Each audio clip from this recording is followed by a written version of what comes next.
Hey folks, welcome back to Canada's Boxing Channel. This is volume 2 or episode 2 or part 2, whichever you prefer, of my list of the top 10 heavyweights of all time.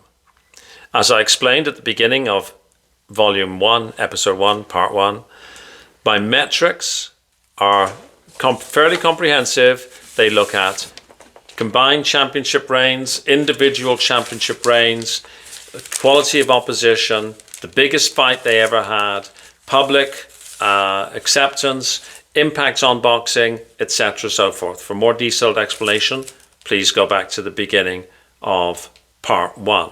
So, we're now at number 8. And it's our first modern day fighter, really.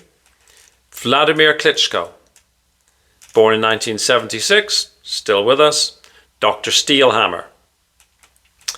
He competed from 1996 to 2017. He held multiple heavyweight world championships between 2000 and 2015, including unified titles between 2008 and 2015. During his time, he also held the IBO and Ring magazine titles. Why wasn't he undisputed? A certain guy called Vitaly Klitschko, his brother. They didn't fight each other. A strategic boxer, an intelligent boxer, a tactical boxer, a thinking person's boxer, a boring boxer. All those things are probably true.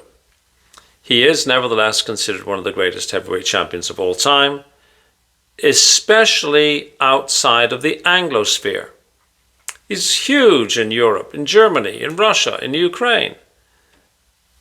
But for native English speakers like me, he was not actually given the flowers I think he probably should have deserved. Right? Can you imagine if Wladimir Klitschko had been an American? Oh, we'd be bowing down, bowing down. Anyhow, he was known for exceptional knockout power. He had a strong jab, a very good right hand, quick hand speed, formidable physical strength, athletic footwork, and he was mobile. He represented the Ukraine in the 1996 Olympics, gold medal at the super heavyweight. Often people forget that, right? And ended his amateur run with 134 wins and 6 losses. He defeated Chris Bird in 2000 to win the WBO heavyweight title. He then was knocked out against Corey Sanders in 2003, and then knocked out again by Lamont Brewster.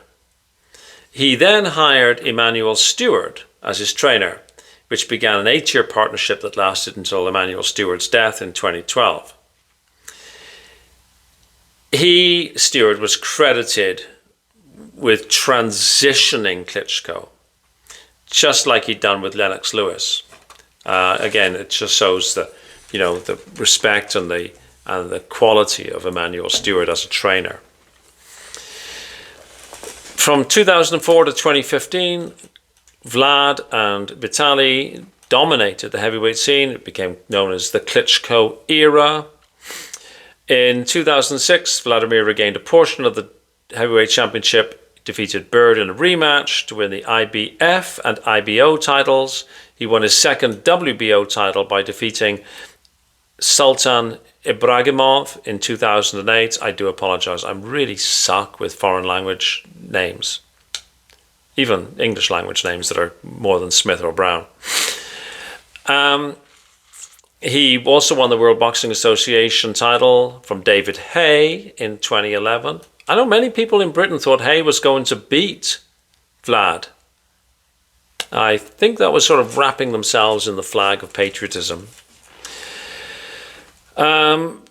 He defeated Alexander Povetkin in 2013, and he was ultimately beaten by Tyson Fury in November of 2015. Tyson Fury's by far the best win on Tyson Fury's record, before Tyson fell afoul of drug tests. Interesting. He was ranked as the world's best boxer, pound for pound, by BoxRec. He was also ranked amongst the 10 best boxers in the world, pound for pound, by The Ring. from August 2010 until November 2015, reaching a career peak. Number 2 on 25th of November 2014. His fights would reportedly generate up to 500 million viewers worldwide. He holds records for the longest cumulative heavyweight title reign of all time.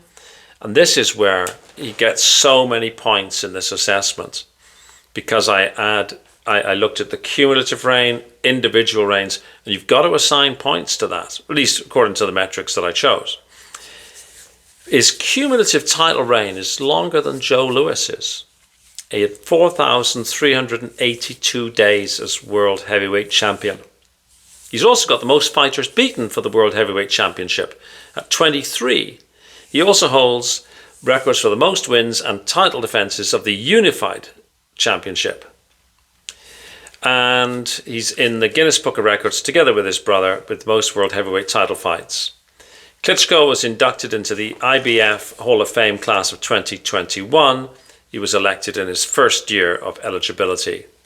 He defeated 12 previously undefeated fighters with a combined record of 267-0. And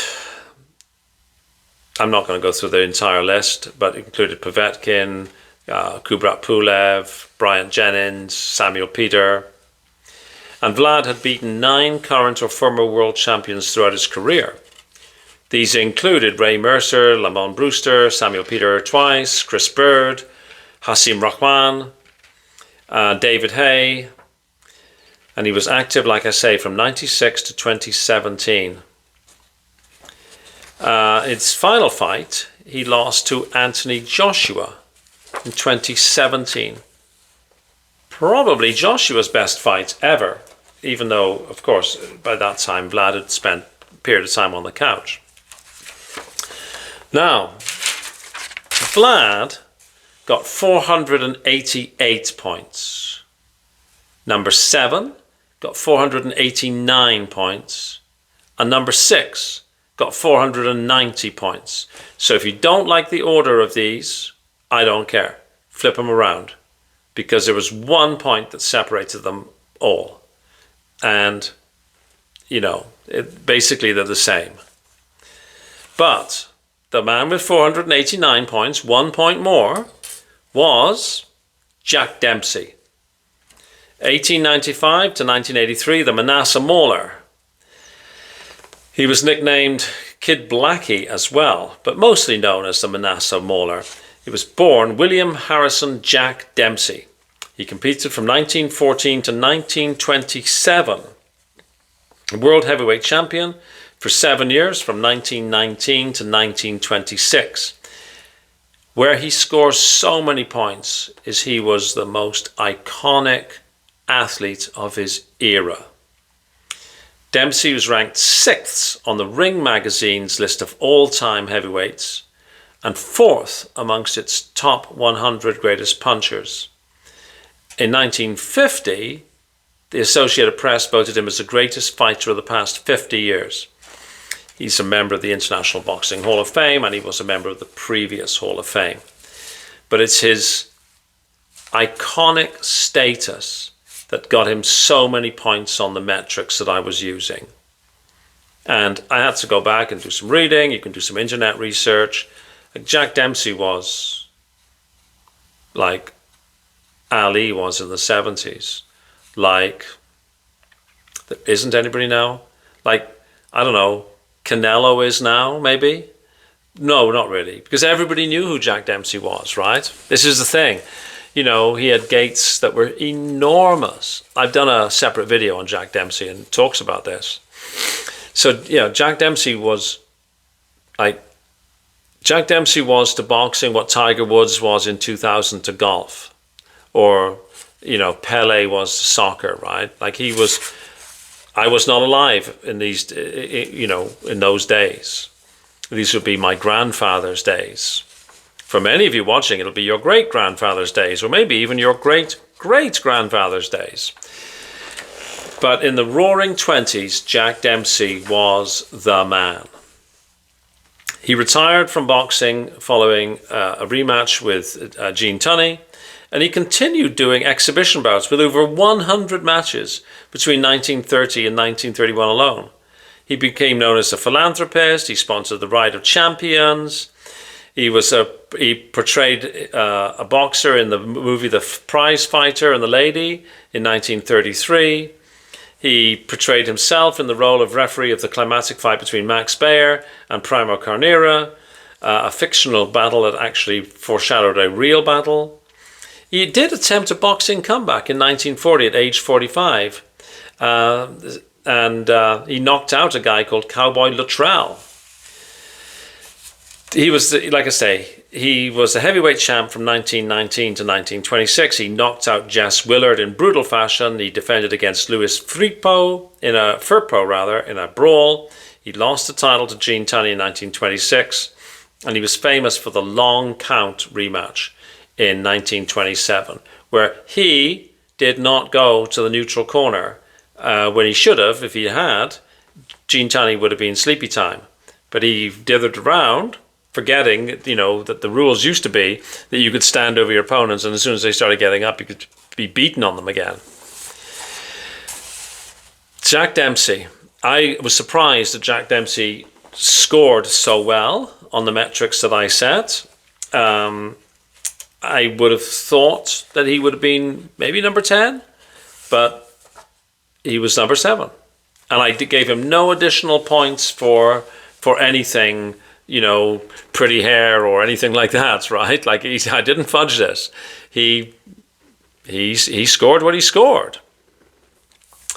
The next person scored 490 points. And again, I was a little surprised to see that he scored so close. But if you are a big Jack Dempsey fan and you want to put Jack Dempsey above this fellow, be my guest. Like I say, or set your own metrics and perform your own calculation. This is not fantasy fight stuff, okay? If there was fantasy fight stuff, this fellow would have done very well, I'm sure. And that is none other than Big George Foreman. I have done a video on Big George Foreman. He's on my top 10 my lifetime. He passed away last weekend. There's lots to see about George Foreman. So I won't spend too much time, because I encourage you to go back and look at my career retrospective on George Foreman. And there is, of course, an absolute ton of stuff on the internet now about George, because so sadly he passed away last weekend, age 76.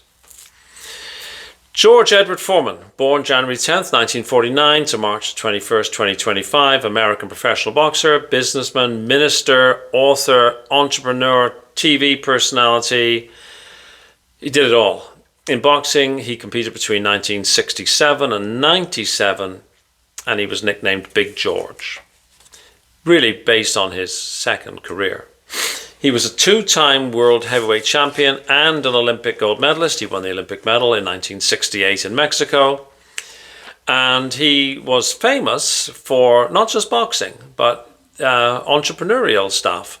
The George Foreman Grill, which he sold for $138 million. So he earned more money from that than he did from boxing.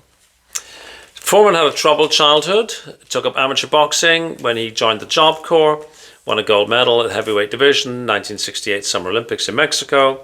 He turned professional next year, and in 1973, he absolutely destroyed Joe Frazier. I'm not going to do the down goes Frazier. I've done that so many times. Started doing it actually when my wife was home. She's very irritated with me for doing that, which meant that I just did it a few more times just because, He defended the belt twice before suffering his first professional loss to Muhammad Ali in the Rumble in the Jungle in 1974. We talked about that a lot in my previous video. He wasn't able to secure a rematch. He did, however, beat Ron Lyle in 76, and he beat Frazier again in 76, and he lost to Jimmy Young in 77.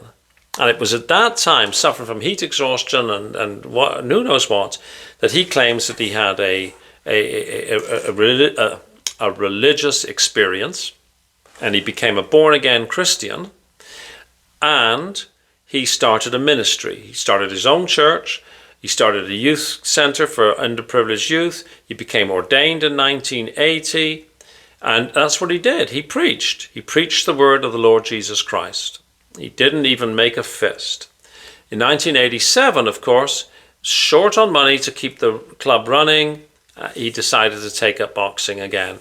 At first, he was thought of as a joke because he was fat. He'd retired as this chiseled 225, comes back and he's like over 300 pounds.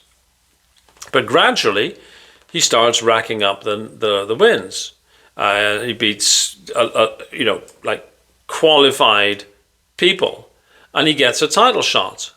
Like he beat Jerry Cooney. He gets a title shot at Evander Holyfield in 91. Holyfield couldn't put him off his feet. Holyfield hit him with over 20 unanswered shots. Holyfield could not stop him. Eventually, in 1994, he gets a shot at the guy who beat Holyfield, Michael Moorer, who was 26 at the time. Foreman was losing like every minute of every round.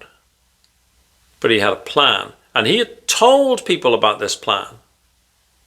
He said, at one time, Michael Moorer is going to stop in front of me. And at that time, I'm going to put him to sleep. And that's what he did. He started throwing a few left hooks to stop Moorer moving that way. And then when Moorer's chin was just perfectly positioned, he pops him with a short right. Good night. And at 45 years of age, he becomes the oldest heavyweight champion in the world. Just an incredible story. He dropped the WBA belt rather than face his mandatory title, and he followed up with a single successful title defense against Axel Schultz. He then relinquished his IBF belt. Foreman was the oldest ever to win the heavyweight championship, and he retired in 1997 at the age of 48 with a final record of 76 wins, 68 knockouts, and 5 losses. I also forgot, he beat Kenny Norton. Kenny Norton, who had beaten Muhammad Ali. So he then had a great career. He became an HBO analyst until 2004. He also had a TV show. Like he did it all. He was an icon. And so not only does he have this really impressive record, which includes wins against Joe Frazier and Kenny Norton, who were two of the top guys in the 1970s, but he has a second career where he wins the World Heavyweight title, and he has a cultural significance as well that was greater than the cultural significance of many of his peers in both the 70s and the 90s. So he gets additional points for that. Again, the metrics are what the metrics are, right? So to recap, George Foreman had 490 points. Jack Dempsey had 489 points. Wladimir Klitschko had 488 points. So those three are really tied. I could have easily gone another way, right? But I'm just following what the numbers were throwing up. Now, of course, I set the metrics, so maybe that, I could have set them a different way. I might have had different results. But, trying to be not purely subjective here, trying to be objective as much as I can. So the next video will have 5, 4, 3, 2, and 1. I'm going to cut this one off here. Please like, please share, please subscribe. I'll see you on the next one. I'm going to make it now. Okay, thanks folks.